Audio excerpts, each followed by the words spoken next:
Hello, everybody. Welcome back to Xbox Casuals, the Xbox podcast. I'm one of your hosts, Corey Deering. Alongside me, as always, is my light and fun anniversary, Josh Fitty. Jesus Christ. Wrong show. Wrong show. I'm not light. I'm arguably not fun. Oh, Josh, you're super fun. Jesus Christ. Yeah, that was, oh boy. This morning, waking up to 4 blogs and trying to read those to disseminate what's going on with Bungie's new initiatives, and more about that on Thursday. But seems like a mess. Oh man, I have just so many thoughts. Yeah, none of them particularly great. Yeah, none of them are. We'll say the most positive one is relatively neutral. Yeah, I mean, I have some. I do think some things are good, but overall, it was just like very lukewarm, and it was like, oh, really? We're doing this again? Yes, we're towing the company line now. Love that. Love it when the new game director is sent out to tow the company line. Absolutely love it. Yeah. So, it's oh boy. Anyways, in non-catastrophically horrible Bungie news, yeah, Star Wars Outlaws. Yeah, how is it? Pretty fucking fun. Cool. I haven't gotten a chance to play it yet. I was going to this weekend, and I just got super busy, and then something new came up that I can't talk about right now, but I will tell you when we're done recording. And man, it's been fucking busy. Yeah, if you're going into Outlaws expecting the greatest Star Wars game you've ever played, you're gonna be disappointed. But I think the people who aren't going in expecting like the greatest licensed game of all time are gonna have fun. All I want is a really fun world to run around in and just be in it for a while.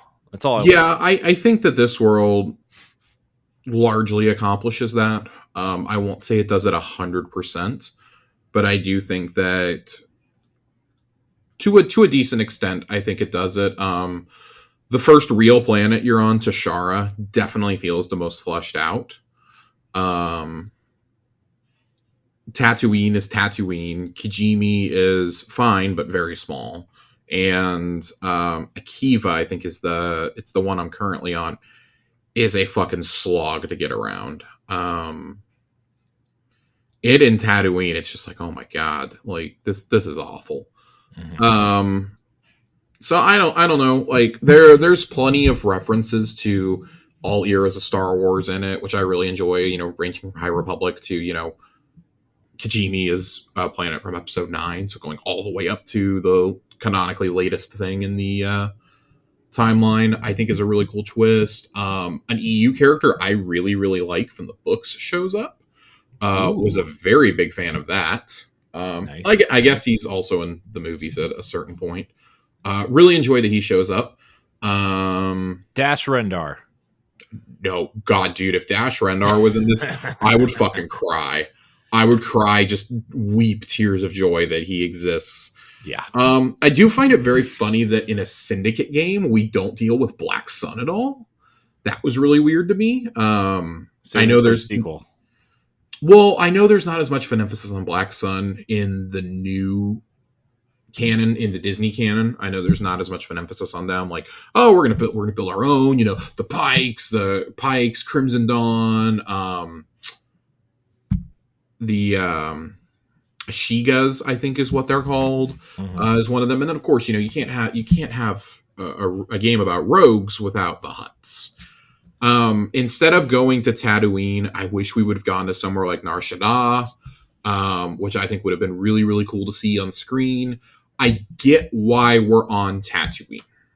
I said this on Tower Casuals last week. I understand it. I don't like it, but I understand the reasoning. The whole reason this game is set between episodes 5 and 6 really feels like it's so they can be like, hey, hint, hint, nudge, nudge, it's Jabba the Hutt. Because otherwise there's no reason to go to Tatooine at all. At all. None. Right. I think going to Nar Shaddaa, going to Corellia, either one of those would have been Kessel, like any of those would have been more interesting to me. But I'm not going to sit here and complain. I do think that leaves room for DLC packs. I think that leaves room for the inevitable sequel that's going to come. But by and large, I do like it. I like that it kind of acts as a pseudo sequel of sorts to the Solo movie. Granted, it takes place like 15 years later in the timeline, but I like that because I mean Crimson Dawn's in it. Yeah. Obviously, I think you said dollar store. Dollar store Amelia Clark is in this. Yeah. It's not her, but damn, that person tried their hardest. At least they tried. Tried. Kira shows up a couple of times so far. Not a big spoiler if you look at the Syndicate screen at all. Surprise, you're going to see her on it. What? What?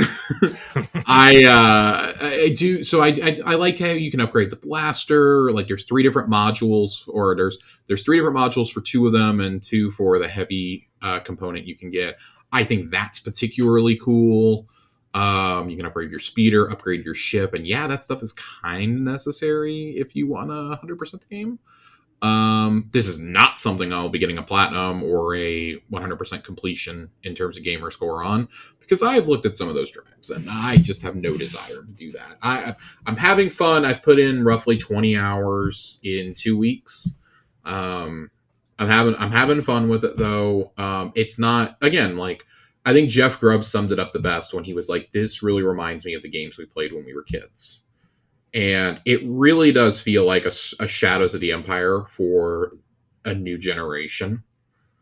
And I want to, I guess, explain what I mean by that. Shadows of the Empire is not some masterpiece.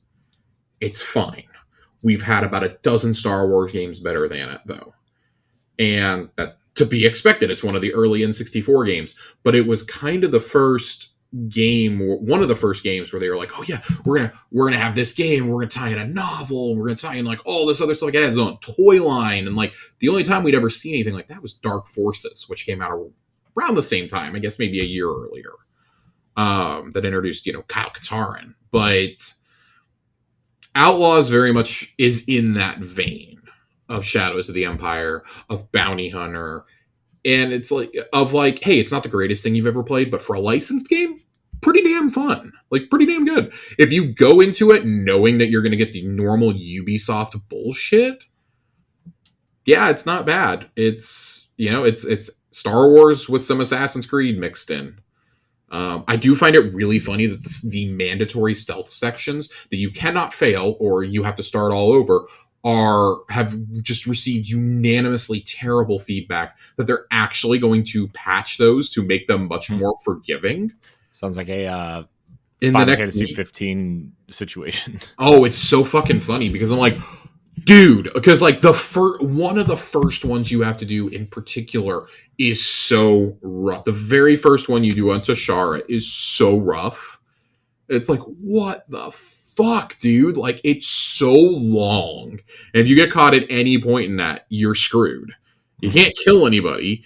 Yeah. Like, your blaster takes forever to reset after you stun somebody. It is the worst. As much fun as I'm having with this game, it's like, oh my god, like, those sections are so bad. And there's more than a few sections like that in the early stages of the game, especially. Mm-hmm. I found once I got off Tashara and I was like able to start upgrading the gun and stuff, it was definitely more forgiving. They were like, yeah, we don't, like, I literally had an NPC say, yeah, I don't fucking care if you kill everybody here, go for it. Their lives mean nothing to me. And I was like, done. I'm gonna try to sneak, but I'm gonna shoot everyone the second they see me. And that led to a giant fight inside of a huge warehouse, which was ridiculous, and I died multiple times. But it's still like it's a fun game. It's it's like a solid 8. Yeah, I would say it's like 7.5. I'd probably bump it to an 8. I'm having enough of a good time, because for every gripe that I have, I come across these missions where I'm like, God damn, that's so cool. And like, without spoiling anything, there are some really cool missions in this game.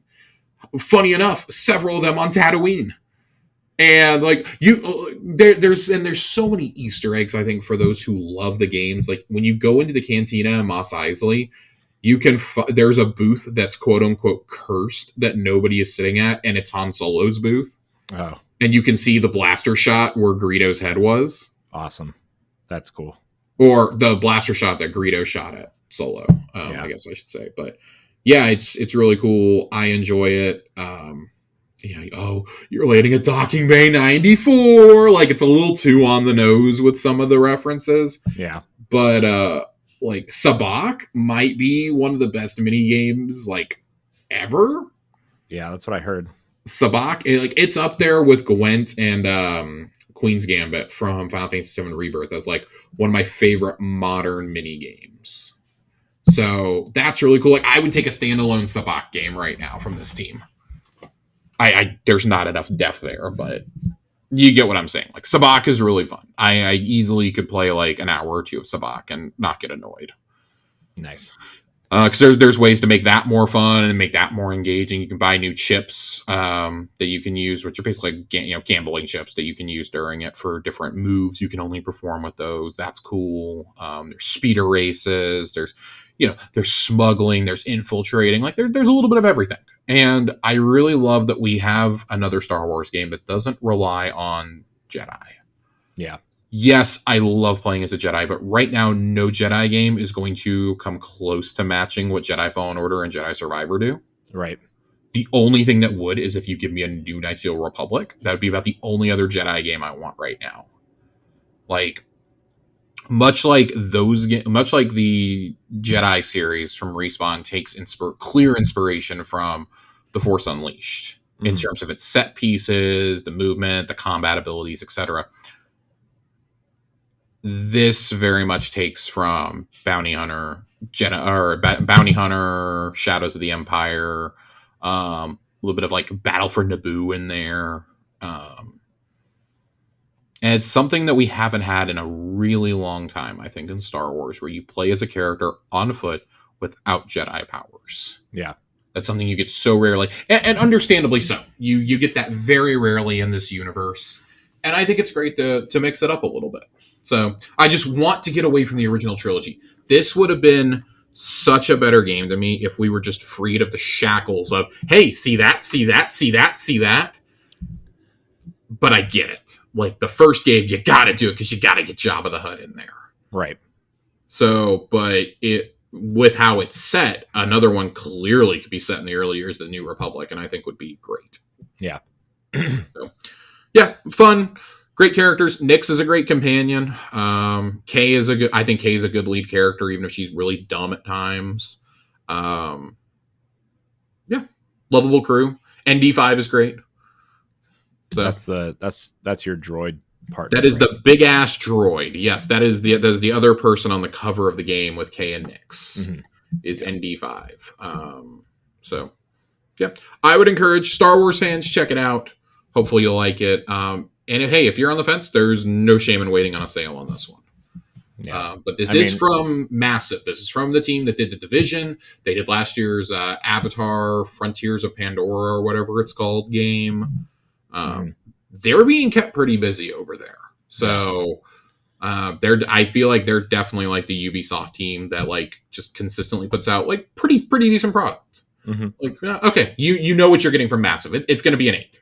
Yep. It's going to be an 8 out of 10. And if that for whatever reason an 8 out of 10 isn't good enough for you, wait for a sale. Yeah. So, which it's a Ubisoft game, so next week. Yeah, see, that's been the joke about like that and EA. But I found it really funny how long it took to get the Jedi games to go on sale, in particular with EA. Yeah. I think you're going to see another thing kind of like that here. Like, licensed games were so used to, they're going to go on sale right away. Like the Avatar game went on sale almost immediately. Yeah. This one, I think you probably won't see the first sale until Black Friday. The first real sale. Like, you might see like $10 off, but I think like the first substantial sale will probably be Black Friday. Yeah. And I this think is a current gen only game, so that's also adding to the, sales or, lower amount thereof. yeah. I think also like Disney still holds Star Wars as like a premier product, even if fans don't think it is, right? And so maybe that has a lot to do with it. Whereas Avatar is like the movies are making their money, right? And the game is not, it's cool, but I don't know.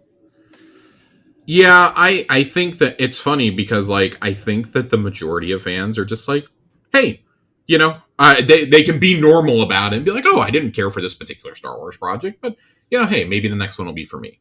Yeah. And that's very much how I think this game is. Like, I think the Ubisoft of it all has people kind of going, I don't know. Like, we had that with Jedi Fallen Order also, where like people are like, I don't know. And then, but the incredible reviews come out for Fallen Order, right?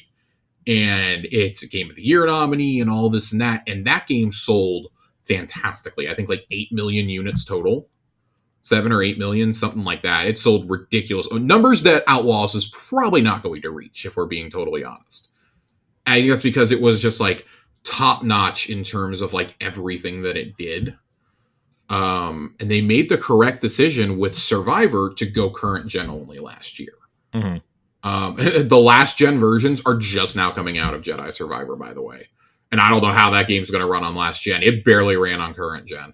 Right. It took months to get that game to a stable place. Yeah. But really, really good. Get really, really good series. Outlaws, great first pass. I really hope they get to do a sequel.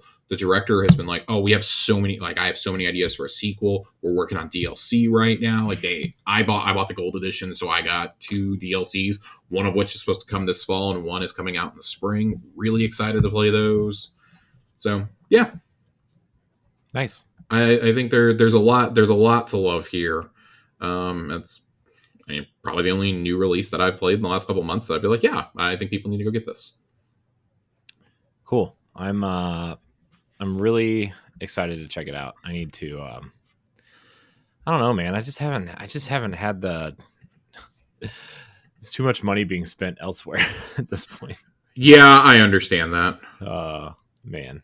And yeah, I'm trying to like be really smart with my money right now because there are just things that are costing money that I was not expecting. So that's fun. Or, getting to and from PAX was also pretty expensive. So yeah, Seattle was not a cheap city. No, it is not. You are correct, sir. It is not cheap. No. So, but yeah, it was a good time though. Yeah, tell us all about PAX. Man. So you got to go, and unfortunately, you did not. I hate to rub salt in the wound. You did not get to get into Storytime with Phil Spencer. I didn't, even though we're both still very upset about. Even though I got an email and they said media can show up here. Show them this email with your badge. You will get in. And I showed them my badge with the email, and they didn't let me in, and I was very upset. And at that point, the line was like super long, and I was like, I'm not staying in this. I'll just if I don't get to watch it, I'll just read about it online somewhere. Someone will have a write up somewhere about it. So what were some of the standout games that you got to see? Man, standout games. So Zelda obviously was a standout. I was actually shocked at how much I was like, I'm now anticipating Zelda. Like that seems to be the general opinion. Yeah. It's funny. Jeff Grubb and I talked about it on the plane a little bit. And he saw more than I did because they got a 90-minute behind closed doors demo. Yeah. Which I knew where that was, but we weren't allowed to go back there because there's a big one of those like standees that you would used to see in GameStop outside the door of just Zelda with the star thing that floats around her. But yeah, so Zelda was shockingly very good. I'm interested to see how they're going to implement the puzzles throughout the entire world because, you know, I only played this small little section, but it clicked instantly of how this was going to work. So, kudos to, I'm assuming it's Grezzo making this. So kudos to Grezzo. Astrobot, I know it's out now and people are playing it, but we played that and that was really awesome. Another game that I'm hearing it's legitimately a game of the year contender. I mean, what did we play? 2 levels, I think. It was I think the last time I enjoyed playing a 3D platformer this much was maybe the original Jack and Daxter. Jesus.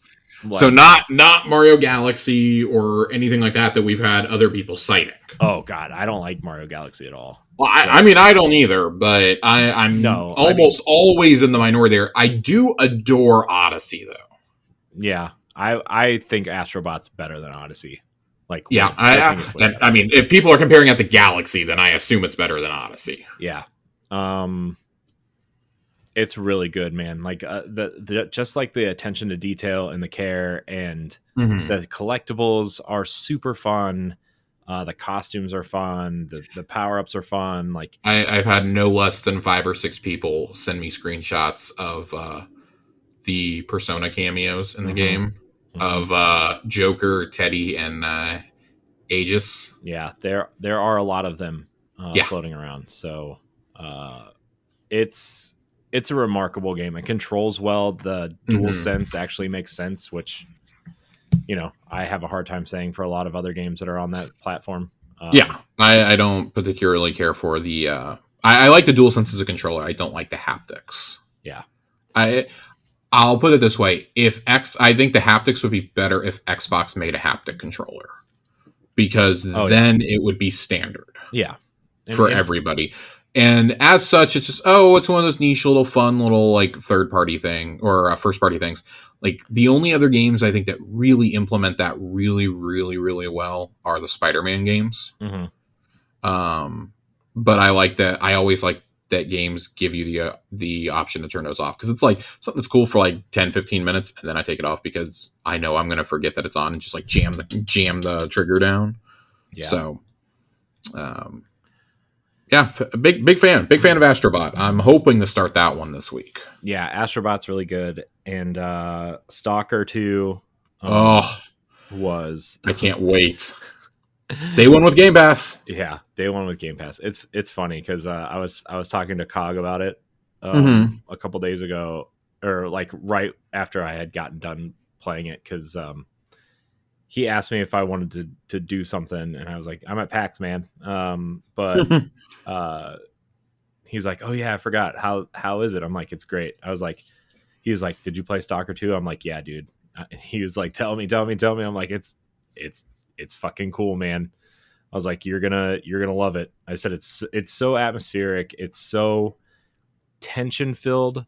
Like you're kind of scared, but you're kind of just like wandering around trying to, just take in the atmosphere and just see what's going on. And like, Stalker 2 is going to be a huge hit regardless if you play it on Game Pass or not, man. That game is going to be, I feel like this game is going to be massive. I really, really hope so, because that is, the story behind GSC is just remarkable. I feel that way about them and about Sad Cat, who's making Replaced. Like both of these games, I think, are just going to be massive. They were 2 of the biggest hitters from the 2021 Summer Showcase. It feels so weird that we've been talking about these games for so many years now. Like we have talked about them across multiple different shows at this point. Yeah. That it's kind of surreal that we're in like the last like 70 days to launch for Stalker 2. Yeah. That it's finally happening. And I mean, Microsoft clearly thinks it's going to be a big deal because they moved Avowed. They got Avowed out of the way. It kind of has the end of November all to itself. I don't think anything else is releasing around that time on any platform. Yeah. once you get past Call of Duty, I feel like it's just kind of smooth sailing the rest of the year, except for Stalker and Indiana Jones.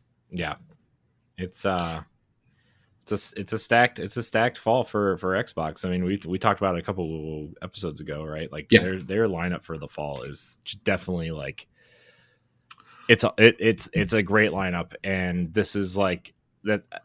Not to get into this now, but like the fact that a lot of these games are going to end up on PlayStation at some point, like they finally turned that corner of like, we have games and now you can play them everywhere type thing, which I don't really care, but it's just kind of like that. Yeah. You finally got it. And I understand like both sides of it. I understand the Yeah. people who are really, really upset about it. Mhm. And I get the people who are just like kind of like us who are like, who cares? More people get to play great games from great studios. Yeah.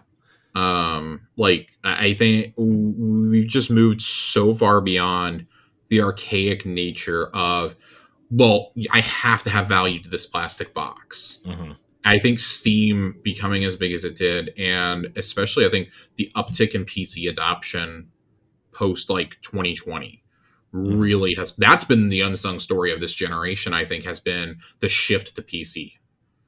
Like we talked about it with Jeff Gardner a couple of weeks ago, and Jeff said that like the amount of people using PC has gone up so drastically that like it's on par with like combining all the consoles at this point. Mm-hmm. So like it really is getting to a point where like if Sony caves and starts putting their single player first party games on Steam or Epic or whatever, or even their own launcher day one, like day and date, man, I think that's going to become even more drastic at this point. Yeah. Like Microsoft doesn't care. We've talked about this. Like they don't care because they're going to get your money no matter what. You go to PC, guess what? What are you playing it on? You're playing it on fucking Windows. You're going to buy it from Steam. They're still going to get the revenue. Like they have to split it with Steam, but whatever. You play on PlayStation, they're still getting revenue. You play some of these games on Switch, they're still getting revenue. They don't care. Yeah. Like I cannot emphasize enough how much they do not care right now. But that kind of ties into a later thing that we have to talk about tonight. Yeah. Some of the Monster Hunter.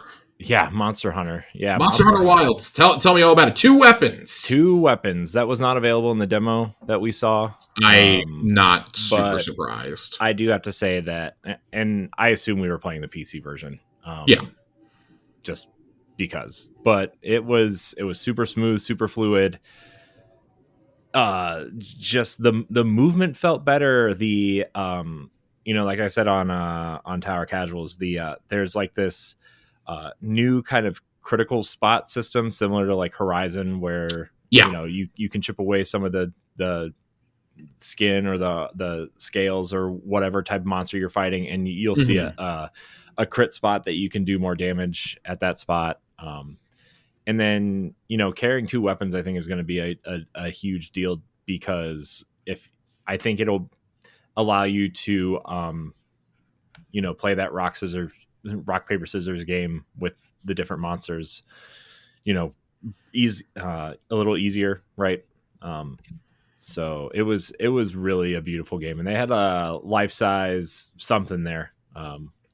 Stephanie and I had no idea what it was called. We called it the Blue Chocobo because that's what it kind of looked like, but you Monster Hunter fans will know what it is, and apparently you can ride these things. So but Monster Hunter, man, that game's talk about a massive game. That game's going to take over the first half of next year, and I'm telling you. Yeah. That line was wrapped around the Capcom booth the entire time I was there, even at media hour. Like, which is crazy. Like, if you had told me before Monster Hunter World came out that, hey, within the next 5-6 years, Monster Hunter is going to be one of Capcom's premier franchises in the West, I probably would have laughed you out of the room. Mm-hmm. Yeah, I mean, it was stuck on 3DS, and like we had the terrible World Wii game. World was such a revelation, though. Mm-hmm. Like, I had a really hard time getting into World, and I think it's because I wasn't ready for that kind of game yet. Right. But you had World, and then you had Rise, and now you're going to Wilds, and just like, God, what an incredible like 6-7 year run for this franchise. Yeah. It's definitely what it makes me really think about, honestly, is like the rise of like something like The Witcher, also of like, Yeah, the first couple of Witcher games, they were they were fine. fine, kind of niche games, whatever. And then the third game comes out and it's this mega hit, right? And so Yeah, you look at Monster Hunter the same way, where like, yeah, the 3DS games, PSP games, whatever, they were, they had it had its audience, and then Generations kind of started I would say the upward trajectory, and like, oh, Monster Hunter's kind of cool, right? That's kind of cool. And then when Capcom put out put out Worlds and later Iceborne, right? Like those were like just it just took over. It took over everyone. yeah. I mean, God, just just a ridiculous come up.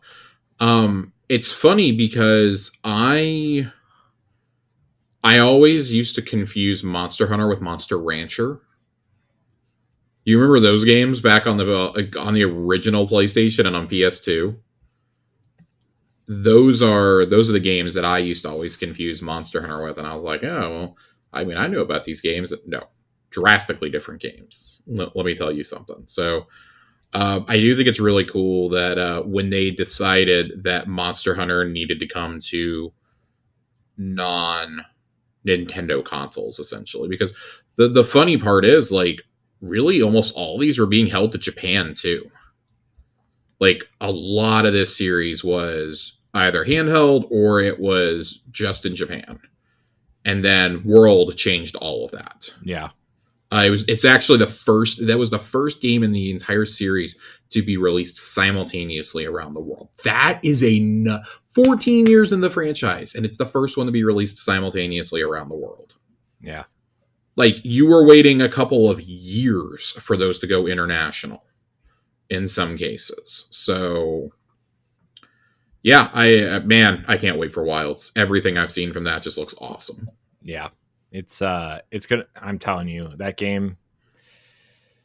Oh man, you think Destiny's in a bad place now? You wait till that game comes out. It's not that I want to, yeah, harp on any bad juju or anything, but no pun intended. But yeah, no, I get it. I totally get it. I do want to shout out some indies that I didn't really talk about. I won't talk a lot about them, but things that I think people should be paying attention to if you're into indie games. There's this hilarious game that we saw called Pizza Bandit. Okay, it's kind of like you're running a pizzeria, but it's also a Gears of War style shooter. Interesting. Okay. So like you're running this pizzeria, but you have to protect your pizzeria from like invading aliens and monsters. Okay. It's kind of cool, man. It's kind of weird, but kind of cool. I would look up some stuff about that. It's kind of fun. Pizza Bandit. Yeah, it's kind of weird, man. It's definitely got a vibe, definitely got a vibe. Another game is a 2D kind of side scroller / I guess this game is a 2D side scroller, but it's by the animation team that did Cuphead. So like some of the animators of Cuphead did this game called Croak. It stars this frog who's like king of the swamp, and he has to go through and like, jump around and kill invaders and stuff. It's kind of fun. It's interesting. It's cute. So that was cool. Kingdom Come Deliverance had a huge people love that game. Everybody I talked to is like, you got to check out Kingdom Come Deliverance too. Which is wild. I did not expect that. Every single person I talked to mentioned it at least once. I've seen so much coverage of that game, and I was just like, wow, okay. Yeah. It's that game's going to be massive too. I don't know, man. There's so many. God, there's so many games, man. There's let's see. Anton Blast is a game that we saw. It was actually recommended by Sean over at Yacht Club. Okay. Asked, said to play this. And so Anton Blast, I'm reading this little excerpt here. Anton Blast features Anton and the envious Satan, the antagonist, with a deliciously curvaceous bum from whom you must reclaim your spirit from. You speed, bowl, jump, and smash with a pretty epic hammer in several colorful and zany levels. So it's pretty cool. That game's kind of funny looking. It's got an interesting art style. Okay, but it's pretty cool, man. It's kind of, man, what do I want to? It's kind of like Castle Crashers meets Rayman Legends, I want to say. I love Castle Crashers. Yeah. So, and I love Rayman Legends. Yeah. So that's kind of like the vibe I got from it. Okay. So that's kind of that's a couple of games that I wanted to shout out from PAX. There were a lot of indies there, man. No way we could cover everything. Obviously. Yeah, no. PAX is the place for your indies to get in the hands of the general population for sure. Unless you're doing something like Steam Next Fest or something. Yeah. Also, shout out to our friends over at Way Forward, doing Yars Rising and Clock Tower. They were there. They were signing. Little sad they didn't share with me that they were, signing and giving away the Yars Rising comic book. That's okay, James. It's okay, Adam. It's cool. We're dropping names. Went out of my way to come see you guys, and you didn't even save me a copy. It's cool. It's fine. It's cool. Well, Corey, I'm glad you had a great trip. Despite not getting your comic book, no, it's fine. I didn't really. We are eagerly looking forward to next May. Oh, I know, man. For PAX East, it can't come soon enough, man. I was talking to Stephanie, and we were like, "Man, this it just can't come soon enough." Yeah, that is going to be a crazy time. Yeah, let me tell you, man. It's gonna. We're going all out, man. I think we're gonna bring Andre to do all of our video stuff. Yeah. So that'll be fun. Bringing Andre. The plan is for me to come on. I know. Join you guys. Maybe we'll do a Tower Casuals last word crossover, because I know Abantus and Cog will both be there. And that's something that Cog and I have been trying to talk about for a while. So yeah, we'll get that in. I know that's been requested in the Discord for a while. Yeah, man, we're gonna do a lot. Now it'll probably be right before the summer drop. Yep. So, yep, that'll be cool. It'll be cool. It would be cool. It's fingers crossed, man. That's already planning. God, planning to be out there, and already planning to be there in May. I'm already there, man. I'm already there. Yeah, I caught myself looking at flights the other day. Yeah. Well, so I'll tell you after we're done recording. We do have another story out of PAX. This one maybe not so great for some Xbox fans to hear. Out of the story time with Phil Spencer. Oh boy. Yeah. Speaking at a PAX West panel, Phil Spencer revealed, this comes from Games Radar, by the way. Phil Spencer revealed that Xbox considered signing Bungie's beloved sci-fi shooter Destiny, but ultimately chose not to. Getting to pitch for Destiny on, do we want to sign this? We ended up not signing Destiny. It obviously went to Activision, and to see what it grew into from a business kind of Xbox standpoint, I can look at it, and it's just a really interesting journey in terms of what Bungie built. Phil briefly compared Destiny to Halo, the fellow Bungie banger and arguably one of the most successful Xbox exclusive ever. It's not arguable. It is. Xbox doesn't exist without Halo, just as an aside. Spencer explains the online shooter initially didn't really click with him as he's not a big PvP player. His mind gradually changed as the game's second expansion dropped, though. It turns out that that's not what it was like at all. When House of Wolves came out, it definitely landed on me. Phil Spencer doesn't dwell on the decision to not sign the game, though. I've passed on some of the worst, made some of the worst game choice decisions ever. Another such game that got away was Guitar Hero. Dang. A title that Spencer says he felt at first wasn't going to work for Xbox. The concept was too surreal, and the toy-esque instrument plugged directly into a console to the gameplay itself. Oh, man.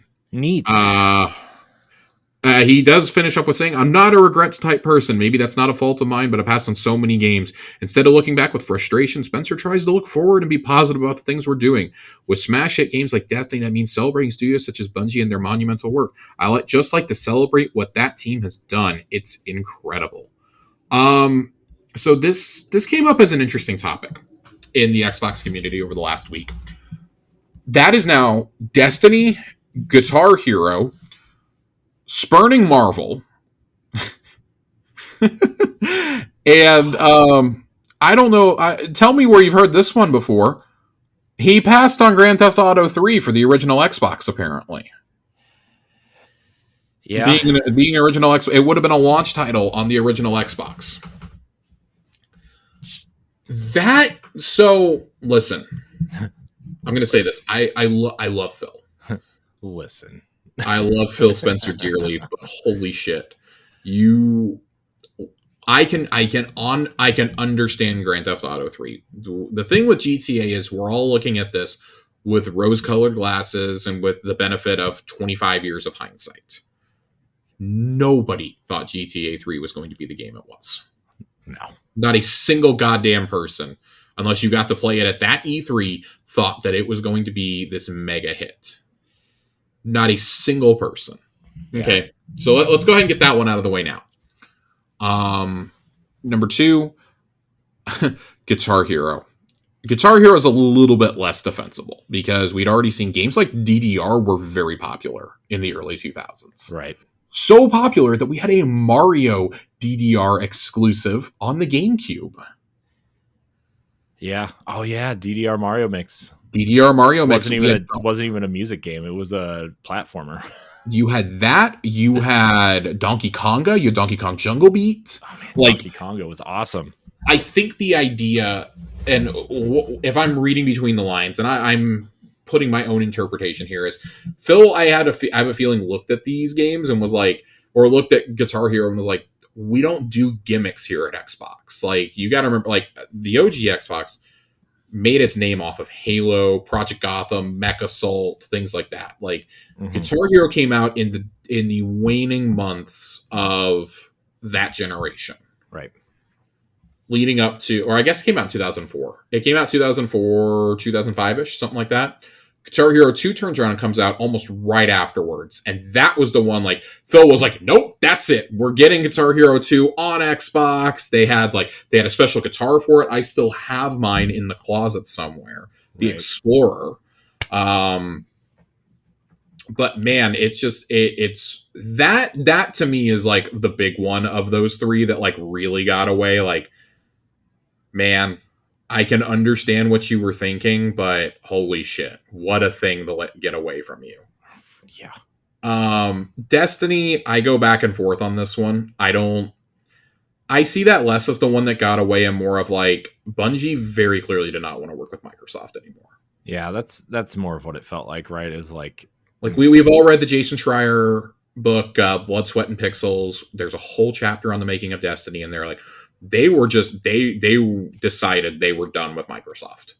Yeah. Like after Halo 3 came out, they decided they were done. Mm-hmm. So I don't imagine that now listen, they may have decided they were done with Microsoft and just been like, hey, we want to be our own company. And maybe then them and Phil did have conversations about, hey, would you guys still want to publish this game? We just want to be totally independent. We want to own our IP. That's the big thing. Like, we want to own the IP. We want to be our own studio. That conversation probably went a little bit differently.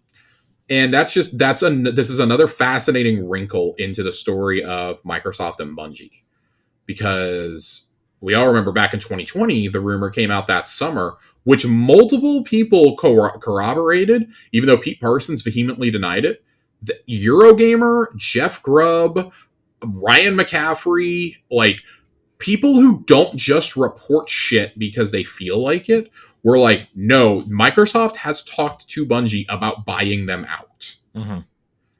And, this and that. But the sticking point we all felt at the time was, oh, Bungie wants all its games to be across all platforms. We're now coming to find out Microsoft just didn't want to pay that much. They simply did not want to pay, like, what was it? What Sony paid? $3.6 billion? Yeah, something like The that. reported offer that we heard from Microsoft was like $1 billion or less, and they were also in the middle of buying Bethesda at the time, which we didn't know about.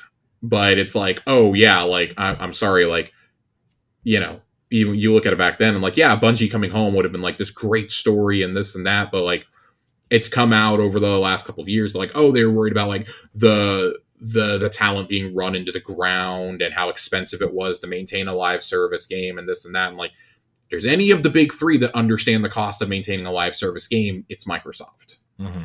So I get it. And I think they probably were looking at that being like, well, we don't want Destiny to come in and like potentially overshadow Halo or Gears or anything like that. Like these franchises that, you know, we've grown in-house. Okay. The Marvel one is totally inexcusable. Like, who the fuck do you think you are? Like telling Marvel we don't need you, we want to focus on our own IP. No, you fucking do a game with Marvel, Phil. You fucking do a game with Marvel and you don't wait for Sony to come out and put out 3 absolute bangers back to back in a 5-year span. Like, what the fuck, man? And like now, because of that, you're gonna have problems getting those types of games on your platform in the future. Like Blade, yeah, Blade, that's awesome. I'm so glad you're getting Blade. Blade is not Spider-Man. Right. Like, Blade is not Wolverine. Let's be totally honest here. Like, that decision may have screwed you. That is the true indefensible one, I think, of these 4. Yeah. Like when you look at it, and the discussion basically is boiled down to like, well, you know, is Phil Spencer just a bad executive? And like, I mean, everyone's going to have some bad business decisions that they've made, right? But it wasn't just him. It's important to note that like outside of the Marvel thing, like the other 3, like that wasn't just him. There were people above him he had to answer to. Peter Moore. Peter Moore probably bears some responsibility for Guitar Hero not being on Xbox. Yeah, probably. Don Matrick might be the guy to be blaming about Destiny. I was going to say Don Matrick probably has a lot of. I want to know how many games he said no to. I don't want to know, Josh. I don't want to know. TV. I think the only game you could come out and tell me that Phil said no to, and obviously there's never been any evidence that this was even discussed. If it ever were to come out that Remedy pitched Control as an exclusive and they passed on it, I think that would be the only thing that would be like soul crushing for me to hear. So, I mean, based on the way they've talked about Microsoft in the past, like, I don't think so. There's no bad blood there. Yeah, like, it's important to note there's no bad blood, but they've always had more ambition than I think Microsoft was willing to pay for. And you know, I think that part of that's a result of, well, Microsoft wants to build their own IP and this and that. They want to own the IPs that studios develop. And Remedy very much from the beginning wanted to own their shit. Yeah. So it's kind of a bummer. When you look at that relationship in particular, like, damn, Alan Wake and Quantum Break are 2 really, really good games, but they didn't sell. Yeah. And I think a lot of that is the audience on Xbox is totally different than the audience that buys those kinds of games. Like those games would be, if Remedy was a first-party PlayStation studio, even in the PS3 era, would have just sold bangers. Would have absolutely been banger games. Yeah. So, like, it is what it is. I think when you look at the deals he has made, though, I mean, you got to remember, like, Rise of the Tomb Raider was an exclusive. Now, granted, the money he paid was not worth it, but that was a timed exclusive for a year, and that was a big deal at the time. Yeah, people were. That was a real big deal. Even if the problem was, it was undone by everyone coming out and being like, "Oh, it's going to come to PS4 next year." Yeah. Well, there you go. You can't give away the game right away. You know, bringing Lionhead in was a big deal, and you know, that was the kind of the other part of it was like, well, look how many teams have like failed or left and this and that. It's like, I mean, Lionhead ran themselves into the ground too. Yeah, I mean, they didn't do a very good job of stewarding the Fable IP either, right? I mean, they kept trying. They did the Fable, that side-scrolling thing, right? Yeah, and I want to know how much of that was also from the top, like a mandate of you can't branch out beyond Fable. Sure. And then because the joke used to be Forza, Gears, Halo, and Fable, right? Yeah, and then like the weird Connect game that they did, right? Oh my God, Fable: The Journey! What a disaster! Yeah, what if literally one of the worst first party games of all time? Yeah, which I guarantee was from up top, right? Because they were trying to get AAA games onto the Connect, right? So, I mean, that Star Wars Connect. Yeah, Dancing Han Solo. God, I can't get that Jason Derulo song out of my head, but it's fucking Han Solo. It's yeah, I mean, like, listen, we can debate all day, like, oh, was he a good executive or not? It's like, man, no one is Satoru Iwata, right? Nobody is Reggie. Definitely not. Like, those guys were basically 1 in a million, and Nintendo ended up with both of them somehow. Yeah.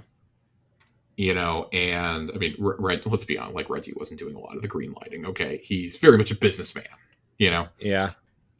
Face for the American side. Iwata was different. Yeah. Right.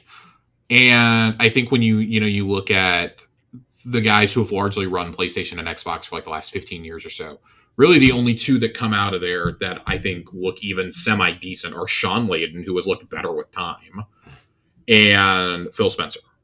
Mm-hmm. Jimothy Ryan is not up there. Don Matrick is not in that conversation at all. Like, he's laughably terrible. I mean, I feel like Jim Ryan is looking worse over time. Jim Ryan, that's what I was saying. Like, Jim Ryan's looking worse, and Sean Layden's looking better and better as time goes on, because like, just you can. We just talked about Destiny, and then Concord too, right? I mean, yeah, Concord, Destiny, canceling factions, and which I still maintain was a good idea. We don't know how Fair Games is going to play out. We don't know how.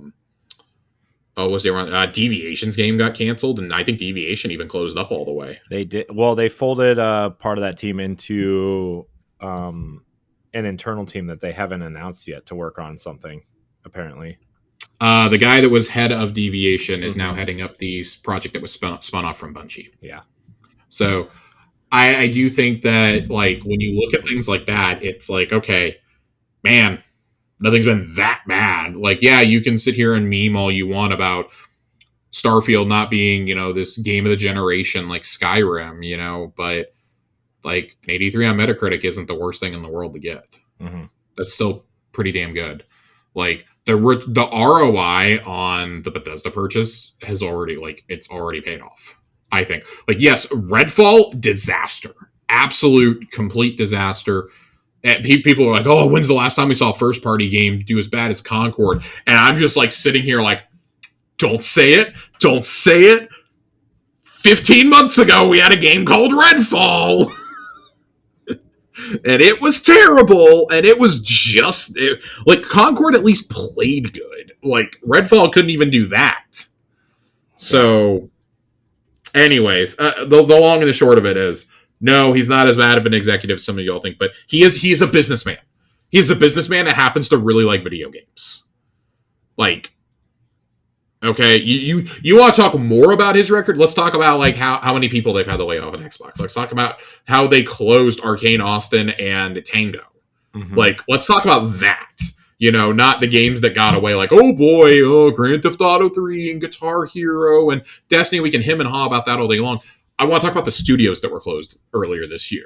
That's what I would like critical reporting to focus on that, to focus on the Redfall disaster, to focus on, like, the stuff that you did put out that was terrible. Like, okay, you let all these other games like Sea of Thieves redeem themselves. Why wasn't Redfall given that chance? Why didn't you put the resources into Arcane Austin to do it? Right. Like, these are questions I would love to have the answer to. Right. And that's what I think is more critical than, oh yeah, I skipped out on a game with plastic guitars that became a worldwide phenomenon. Like, okay, yeah, that's a big deal. But I mean, anything with a peripheral is a risky choice. Anybody remember the super shooter for the Wii or whatever it was with Link's crossbow training? Remember how, like, 2 games ever used it? Yeah. So, like, I kind of get it. I mean, this is also the guy who greenlit the Steel Battalion thing with Xbox. If anybody remembers that chonker. God. So, like, I kind of understand. Steel Battalion was cool, man. It was awesome, but like that's the most ridiculous thing I've ever seen in my entire life. Yeah. No, So like yeah, focus on the business decisions that have been made, not necessarily the games that he didn't agree to an exclusivity deal for. Because if he had, y'all be mad about those. So right. Like what are we doing here? Right. Everybody would have been mad about that. And like also at the end of the day, he ended up with the Guitar Hero IP anyways. Right. In a very funny roundabout way. And maybe some Marvel games. We don't know yet. Maybe some Marvel games. Maybe somewhere. Yeah, that's all I've got on that. I thought that was just very very enlightening that like that's what the conversation focused on. Right. And not other stuff. Right. So fascinating stuff, man. Fascinating and frustrating, I think. Yeah, so, it was really shocking how open he was about all that. He's gotten very frank, and that makes me really wonder. Like, I think Phil sees the next console release and then steps down. I mean, yeah, I think, but yeah, we've said that for a while, though. Because I mean, clearly Sarah is meant to take over at this point. Like, right. she has half of his job already. Yeah, so she's head of platform. Right. So I'm interested to see what happens there. Other than that, there are a lot of games that, funny enough, are coming to Xbox now. Shocker. Well, I mean, listen, but these couple things I have to fly through aren't like shocking, but it's like, oh hey, it's nice that they're finally getting talked about. First one comes from our buddy Jez Corden. On the Xbox 2 podcast. He says at the 1 hour and 9 minute mark, I do think we're getting something Final Fantasy related at Xbox's Tokyo Game Show event. I've heard the whole slate is on the docket, including Final Fantasy 7, 16, and the Pixel remasters. Mm-hmm. A lot of people are wondering, has Sony locked down Final Fantasy 7 Remake forever? I've heard that is not the case, and that 7 will eventually come to Xbox. I don't know when it will, and I don't know if it will be in the first wave. Mm-hmm. Yeah, that's funny because I actually heard some people talking about that at PAX. Some of the people who are around the Final Fantasy 14 booth, actually. Mm-hmm. I don't know if they were Square people or if they really knew or not, but they're like, one of them was like, yeah, I'm going to work Tokyo Game Show after this. And I hear we're going to have a major presence at Xbox with the last couple Final Fantasies that were released. I'm like, okay. My guess is that all of these do come eventually. Yeah. Like basically people who have corroborated this, Nate Drake on Reset Era and I think Alex Donaldson over at VG 24/7 were both talking about this and said that basically like this, like Square is basically done with exclusives outside of a few like very notable ones that have already been paid for essentially. Mm-hmm. Or like maybe if they're doing some stuff with Nintendo or something. Yeah. You know, but their idea is everything on all platforms, like basically taking the Capcom approach that Capcom did like maybe 6-7 years ago, right? Yeah. Of we're not doing this timed exclusive bullshit anymore. Everything's coming to everything. If I had to guess, it will be the Pixel remasters and maybe 16. Yeah. I think something like Remake, it'll probably be Remake, Rebirth together. Mm-hmm. And I suspect that would be announced on a major stage when that happens. Yeah. I can't see that happening at anything smaller than a Jeff Keighley event. Which basically leaves it to be at a Keighley event or at a first-party showcase. I don't think it happens at TGS, just realistically. Yeah. I mean, I think the Pixel remasters was the one where we were all like, "What the fuck?" Yeah, I mean, I think that's a shoe-in, right? I think that's the safe bet here. Yeah, I do think 16 is also going to be announced there. Yeah, the only reason I say 16 is because the PC port is coming out here in a week. Mm-hmm. Yeah, and I don't know what else Square has really besides 7 Remake, but Man, I've heard it both ways. I heard just remake is going to be announced, and then I heard they're going to save them both for later. And I'm like, well, which one is it? Come on. So I don't know, man. There's a lot going on. I just I would like to see these games on Xbox, because there's an audience. It's definitely a smaller audience than PlayStation or Nintendo. Yeah, well, but I think it's a smaller audience because a lot of these games tend to maybe skip the platform in the first place, and then obviously Xbox doesn't have as much of an install base as PlayStation either. No, so I mean PlayStation's losing their install base over there too. Yeah, so everybody's going portable. Yeah, I was gonna say they're all going to like Steam Deck or Switch at this point. Yeah, I mean that Trails from the Sky or whatever remake thing that everybody's freaking out about is like that's a series that hasn't touched Xbox, and I don't know, man. There's a lot going. There's a lot of RPGs that just I think that the best sign that you had was Visions of Mana coming day and date to Xbox. Yeah, with everything else, but also being a part of that Xbox Developer Direct back in the spring. Right. That was a big deal. We had the Final Fantasy 14 announcement, which was a big deal. Mm-hmm. Which Square has said repeatedly since then, yeah, no, we're bringing everything to Xbox. Yeah. I think it's just a question of what order do things come. Mm-hmm. And I really think those pixel remasters have to be. That is the safest fucking bet in the world. Yeah, that's the shoe-in for me. That's the shoe-in right now. I don't know what else you're going to possibly do right now, but that would be my guess. Yeah. Yeah. And then, like we already said, I think 16 is a pretty safe bet too. But the big question mark is 7, I guess. Right? So. Yeah, and I think 7 is going to continue to be the weird the question mark, right? Yeah. I mean, it's working. The Dragon Quest 3 HD 2D remake is coming day and date also. Mm-hmm. The other 2 remakes next year too, I think. I believe so. I believe so. The Octopath Traveler 1 has come. Octopath Traveler 2 has come. Game Pass. They're both on Game Pass also. Yep. I remember we all thought it was really funny that Octopath Traveler came to Xbox. The first one came to Xbox before PlayStation. Mm-hmm. That was very funny to me. But then they got 2 like at launch. Yeah, and not 1. Nobody knows what's going on with fucking Triangle Strategy coming somewhere else. Watch, we're gonna get all excited for the Pixel remasters, and it's gonna be fucking Foam Stars that comes to Xbox. Oh God, please no. God, could you imagine that that's what happens? Yes, actually, Josh. Yes, I absolutely. I think something else that might be a safe bet would be Live a Live.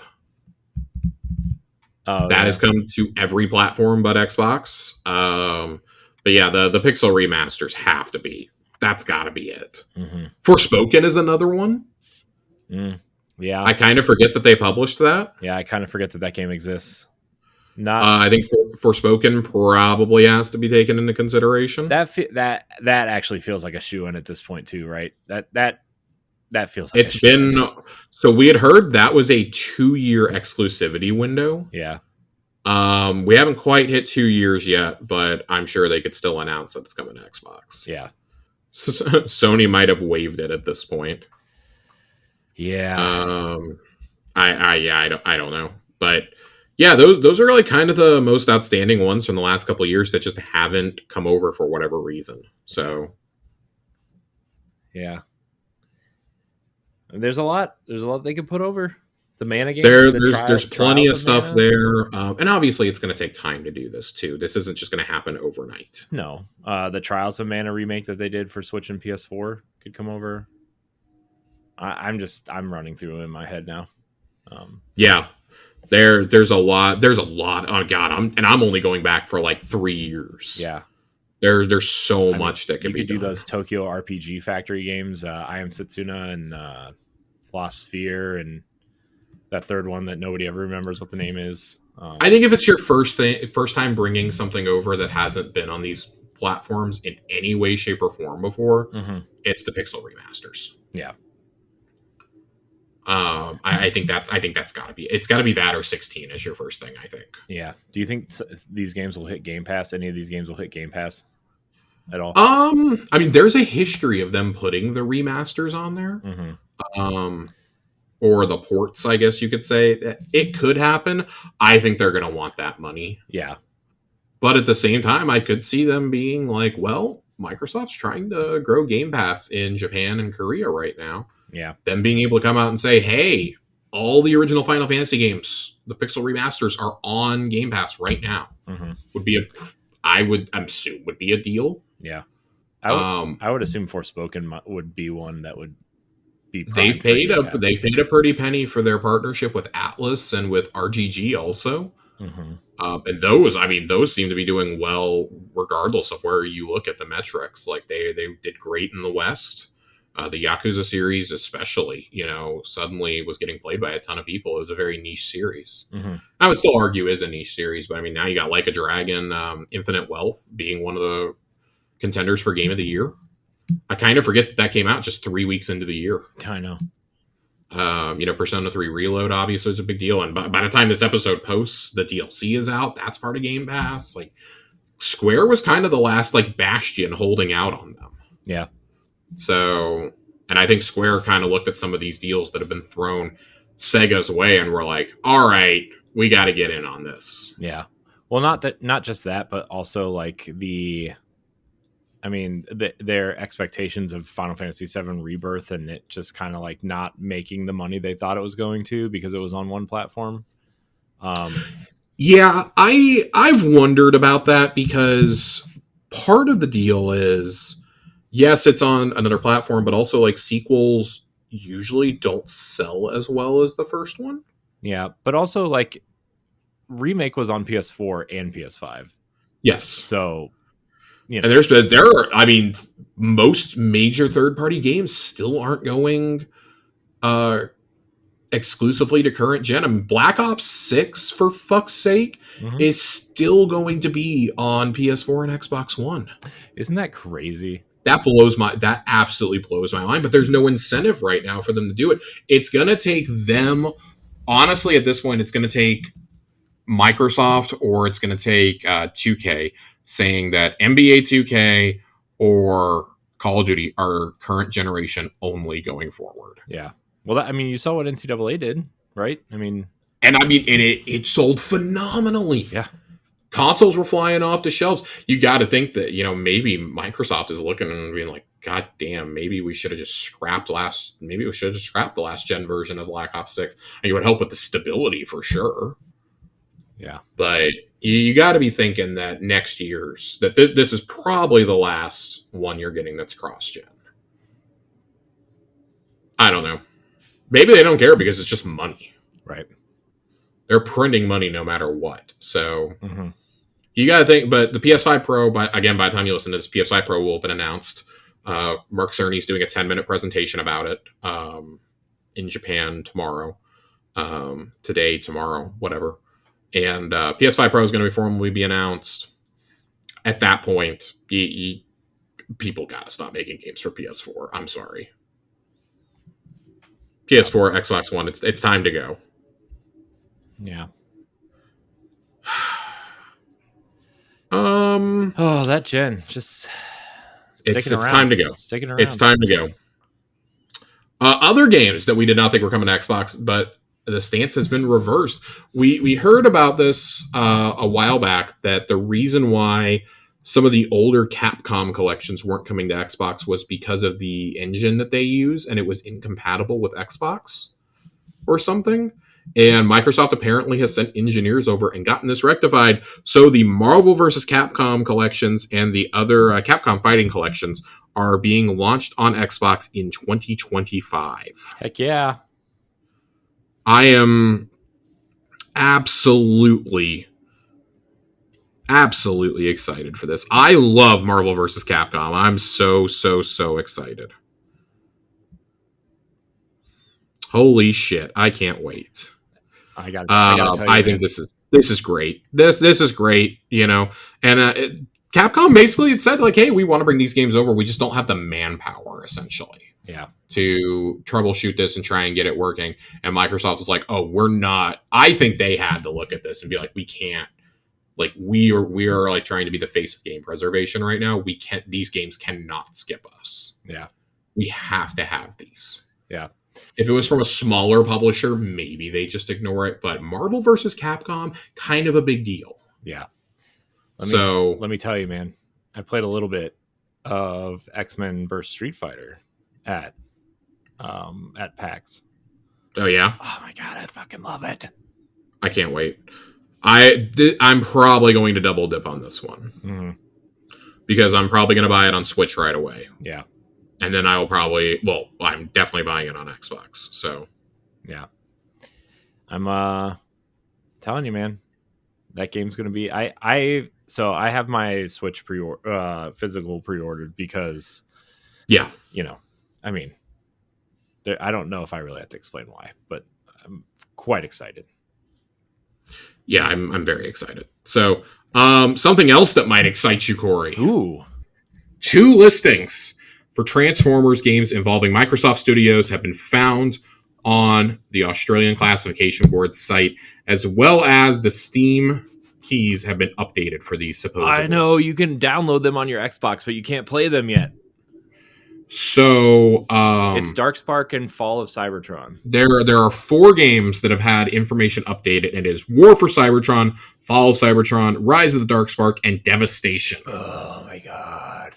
And they have said that they are looking into. They have talked about wanting to get those and the delisted Marvel games back. Which again, if you're going to be the face of game preservation, if you're going to go buy these big companies, you need to be willing as $1 billion corporation, $1 trillion really. You're one of the most five most profitable and powerful companies in the entire world, and like second or third in tech. You need to be willing to do this if you're going to buy these giant studios up. You have to make these games available. Yeah, that is a drop in the bucket for you. Also, I mean, so was running Arcane Austin and. Tango Gameworks, but that's beside the point. Yes. I'm just saying, every chance I get to bring that up, I'm bringing it up. So, this would be great, and I mean, almost assuredly they would be like, "Yeah, we're putting them on all the platforms." Cool. Do that while we're at it. Greenlight Tony Hawk Pro Skater 3 and 4 remaster. Right.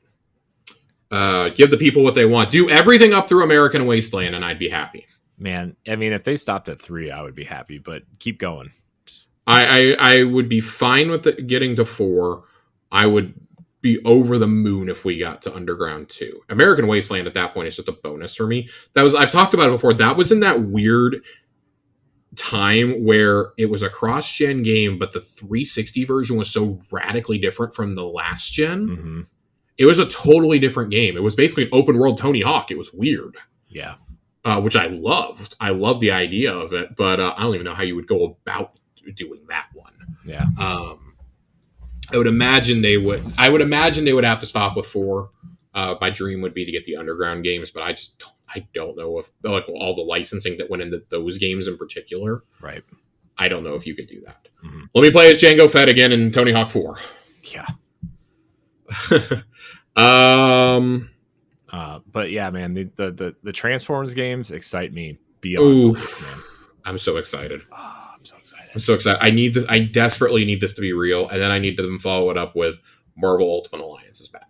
Yeah, especially that first one, right? I mean, that first one is. Yeah, to me, the first one is a better story. The second one plays better, but the first one's the better story. Look, if you're gonna get Marvel Ultimate Alliance, you might as well go backwards and get me X-Men Legends while you're at it.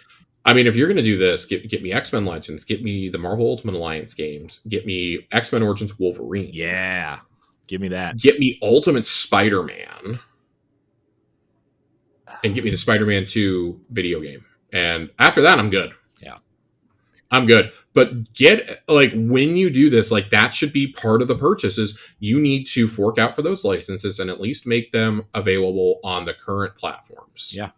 Or, put out collections on each subsequent one if you have to, or something like things like that should never be out of the libraries if you're buying these up. I understand that Activision let them lapse, Microsoft has no excuse. Yeah, sell them as not that Activision had one either, but sell them as collections and put Yep. them all on Game Pass. Yep, there you go. Bada bing, bada boom. Yep. One other little nugget here before we move on to we have one more real news story, at least that I have stacked up here. There's been word surfacing through ye old LinkedIn that Blizzard is working on an unannounced RPG FPS. Ooh. And that one of the Overwatch 2 project managers has moved over there. I don't know what to make of this. This obviously would be super early in development. Yeah. Like super duper early in development. Yeah. I cannot imagine that you see anything on this game in the next 3 years. Yeah. I was going to say 2 years at the earliest. This feels like this is something you throw out there after like year one of the next console and announce, hey, Blizzard is working on a brand new game. Yeah. A brand new world. But Blizzard is also infamous for canceling shit. They canceled their survival game just recently. That was this year that got canceled, by the way. That was with the layoffs this spring. And then there was Titan before that. We all remember Titan when that got canceled. I was in college when that got canceled. I remember getting the news story while I was waiting for my ride one afternoon. Yeah. And I was like, oh shit, Titan got canceled, and that's been in production for years. I remember reading the Jason Schreier article on that one. And then that got reworked into Overwatch a couple years later. We didn't know how that was going to work. That was basically they were salvaging assets. So, I mean, maybe they're trying to take some stuff from the survival game. I don't know. Maybe. Obviously, this is all just conjecture and speculation, but, you know, it's definitely possible. It wouldn't be the first time they've done it. My dream is that StarCraft Ghost exists somehow.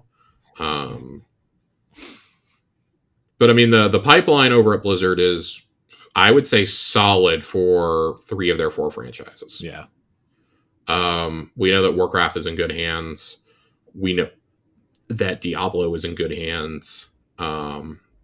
Presumably, I mean, we know we're getting one more Diablo 4 DLC, which I wouldn't rule out being next fall. Yeah. Next fall, or at the very, very latest, spring 26. Like, we're talking Q1 26. And then it's full steam ahead on Diablo 5. I suspect people are already working on Diablo 5 internally. StarCraft 3 has been thrown around a lot. Like, Phil and Sarah both repeatedly have said that StarCraft is a priority for them. Yeah, I mean, especially with the rise of, like, you know, the re-rise of popularity with, like, Age of Empires and, you know, Age of Mythology and Ara is coming soon. Like, real-time strategy, and Civ is obviously huge. Like, real-time strategy is coming back. I think people are probably hungry for a new StarCraft, right? I would assume so. At least in my opinion. Yeah, I would really, really hope. I actually almost wonder if this game will be in the StarCraft universe. This unannounced FPS, like, that would be a way to grow that universe still. You could have 2 separate games being developed, and of course we reported earlier in the year about the multiple teams being formed at Blizzard from King employees to make smaller scale games and mobile games. Which I would guarantee you one of those is a StarCraft game. Absolutely guarantee. StarCraft, they probably want a Diablo game in-house that's not co-developed by NetEase now that they have the personnel to do it. You know, pull them off of Candy Crush. They have like 10,000 employees at King. Like, pull them off. You don't need that many for Candy Crush. Pull them off, let them make games. I mean, we were saying, you know, okay, just give them any franchise that they want out of Xbox, Bethesda, and Blizzard. Let them do whatever they want to with it. Like, you could actually, if you actually put a dedicated team, you could make a fascinating top-down Halo game that is not Spartan Assault. You could make a fascinating Pillars of Eternity game. You know, there are so many games you could do in these universes to grow them. and you don't have to, like, yeah, you can still have input from the creators of those franchises. Like, they can still kind of oversee it and like shepherd it, maybe even write the story for it, like, but they don't have to be actively developing it in their, and like trying to do something out of their wheelhouse. Like here, yeah, you can let them experiment and take their time. Like if you're going to have your own store for mobile games, you're going to have to do something like this. And they need, Matt Booty was talking earlier this year about the need for games to come out like in a 2 to 3 year span rather than 6 to 7. Yeah. Or 4 or 5 or whatever, like we need smaller scale games that come out quicker. So I wouldn't be surprised if you saw more games that are the scale of like Grounded or Pentiment that take like 2 years to develop and go into early access or to release. I wouldn't be shocked to see more things like that. That are cheaper and like, oh, we've only got to allocate 10 people to this. Sure, we'll let somebody make their passion project. Go for it. So Game Pass lets you do things like that. Game Pass. I've only got one more story. I don't know what else you've got on the docket, Corey. I'm going to be honest. I don't have anything else. All right. It's been a while, but we got to talk about layoffs. Yikes. Do we? Rocksteady is having widespread layoffs due to the poor performance of Suicide Squad Kill the Justice League. The QA department has seen its size cut in half over the past couple of weeks. Eurogamer talked about this. They've cut the QA team from 33 members to 15. Job losses extend outside of QA. One staff member posting publicly on social media revealed they had been told they were being made redundant in the middle of their paternity leave. Rocksteady staff have told Eurogamer that the loss of so many roles in the QA department, including team members with specialized knowledge, would leave their remaining colleagues shouldered with more work. There's also been an acknowledgement by Rocksteady senior management that product quality will now suffer as a result, staff say. This is wild, and we all saw this coming. Yeah. Every single one of us saw this coming from the minute this game was revealed. From the minute it was being whispered about, we knew this was coming. Yeah. Yeah. So, unfortunately, we saw this coming. Yeah. And, this was maybe the most predictable thing ever. It's not great. I feel bad for the team because we know they're a talented team, and kind of being forced into a game as a service that for a game that was clearly supposed to be like either a single player or some sort of co-op kind of campaign type game. Like, it sucks.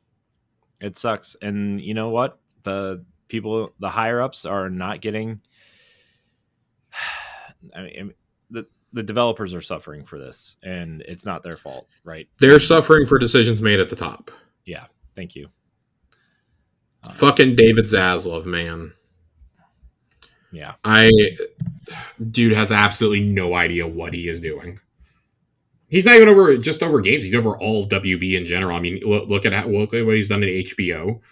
Yeah. Look what he's done. I mean, this is the guy who decided he didn't need another Batman series from Bruce Timm.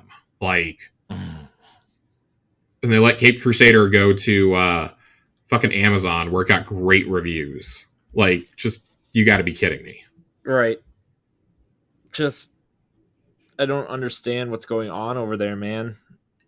I don't get it either. I thought we kind of thought overall, like, oh, maybe they finally have like figured it out, and it feels more and more like Hogwarts Legacy was just like a lightning in a jar moment. Well, they did say that the sequel's a priority for them now.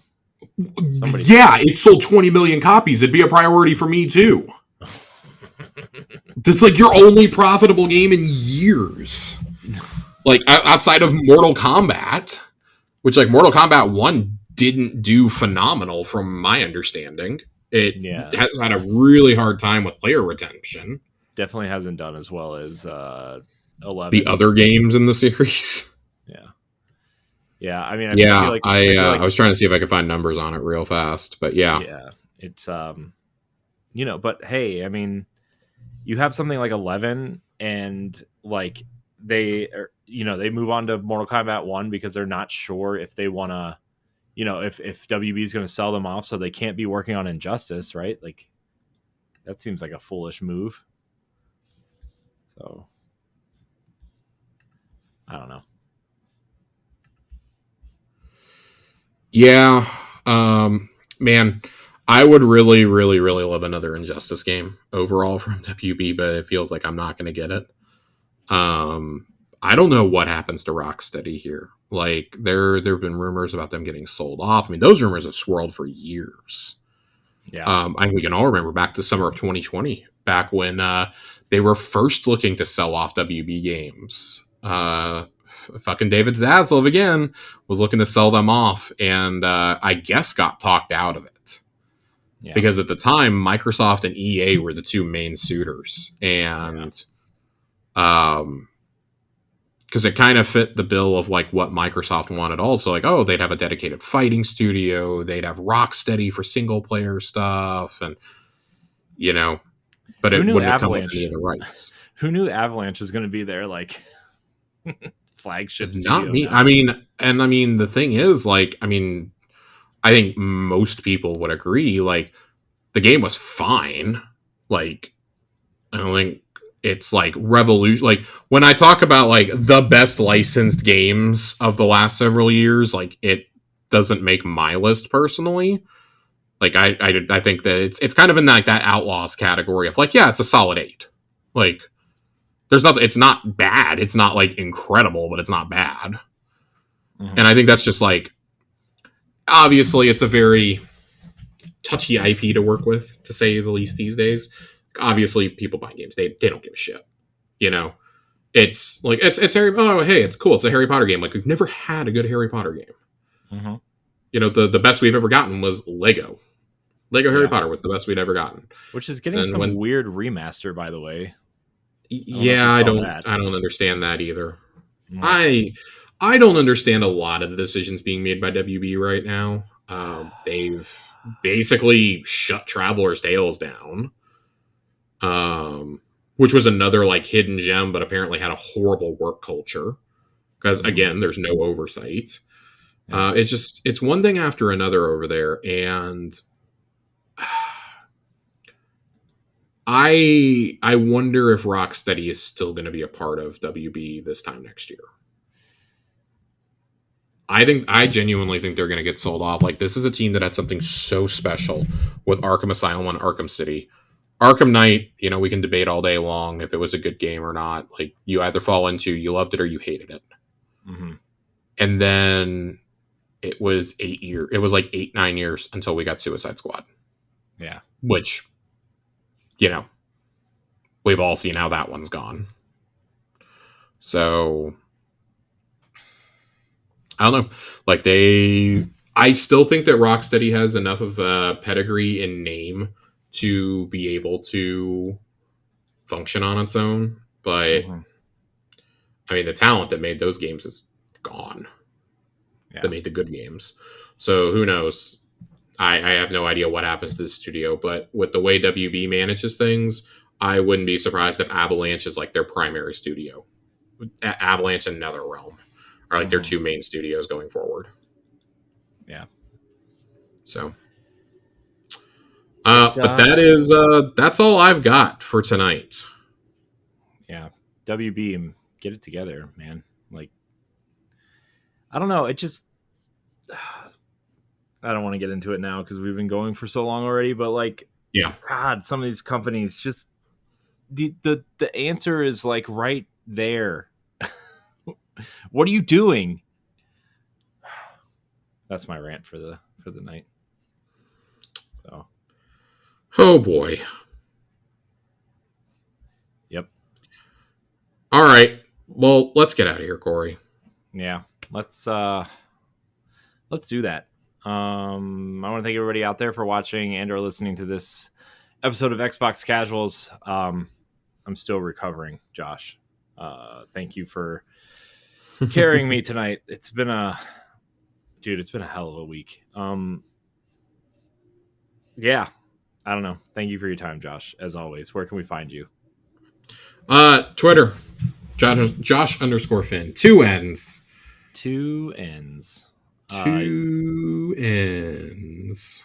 You can You can find me at I am Corey HD on them socials. I am going to plug my really awesome interview with Yacht Club Games this week at PAX. Learned a lot about just the concept of Shovel Knight in general, and the success of the studio and Mina the Hollower, and really really great talk. So I'm going to plug that. But yeah, check out Tower Casuals, our sister show about Destiny. A lot to talk about this week, Josh. Oh boy, do we have a lot to talk about. I'm coming with multiple drinks. Oh, geez, yeah. Anyways, thank you so much for watching and listening. And until next time, we love you. Goodbye.